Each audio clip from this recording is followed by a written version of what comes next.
Hello friends, Mahanadi serial next எபிசோடில் என்ன நடக்குதுன்னு பார்க்கலாம் வாங்க. நீங்கள் வீக்காக ஃப்ரெண்ட்ஸாக இருந்தால் கண்டிப்பாக இந்த வீடியோக்கு லைக் பண்ணி தெரியுங்க. இங்கே நம்ம விஜய் வந்து காவேரி கிட்ட கேட்குறாங்க, காவேரி ஒரு பாட்டு பாட அப்படின்னு சொல்லி கேட்குறாங்க.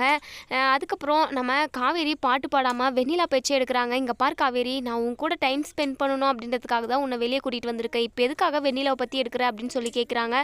அதுக்கு என் கூட எதுக்காக நீங்கள் டைம் ஸ்பெண்ட் பண்ண போகிறீங்க, அதனால தான் லாயரை கூட்டிகிட்டு வந்து நீங்கள் டிவோர்ஸ் பேப்பரில் சைனும் வாங்கிட்டீங்க. அதுக்கப்புறம் என்ன இருக்குது என் கூட பேசுறதுக்கு செய்கிறதுக்கு நீங்கள் அப்படின்னு சொல்லிட்டீங்க. காவேரி கேட்க எங்கள் விஜயோ, இங்கே பாரு காவேரி, நான் சொல்கிறது உனக்கு புரியவே இல்லை, எனக்கு எல்லாம் புரியுதுங்க. நமக்கு டிவோர்ஸ் ஆனதுக்கப்புறம் உங்களுக்கும் எனக்கும் என்ன உறவு இருக்க போகுது அப்படின்னு சொல்லிட்டுங்க நம்ம காவேரி கேட்குறாங்க. நம்ம விஜய் வந்து மனசுக்குள்ளேயே நினைக்கிறாங்க, இவகிட்ட உண்மையை சொல்லிடலாமா அப்படின்னு சொல்லிட்டு நம்ம விஜய் வந்து அது வந்து ஆஃபீஸ் அப்படின்னு சொல்ல வராங்க. இதோட இந்த ப்ரோமோ முடியுது. இதுக்கப்புறம் என்ன நடக்கும் அப்படிங்கிறத வெயிட் பண்ணி பார்ப்போம் ஃப்ரெண்ட்ஸ். விஜய் வந்து உண்மையை காவேரி கிட்ட சொல்லணும்னு நினைக்கிறவங்களும் இந்த வீடியோக்கு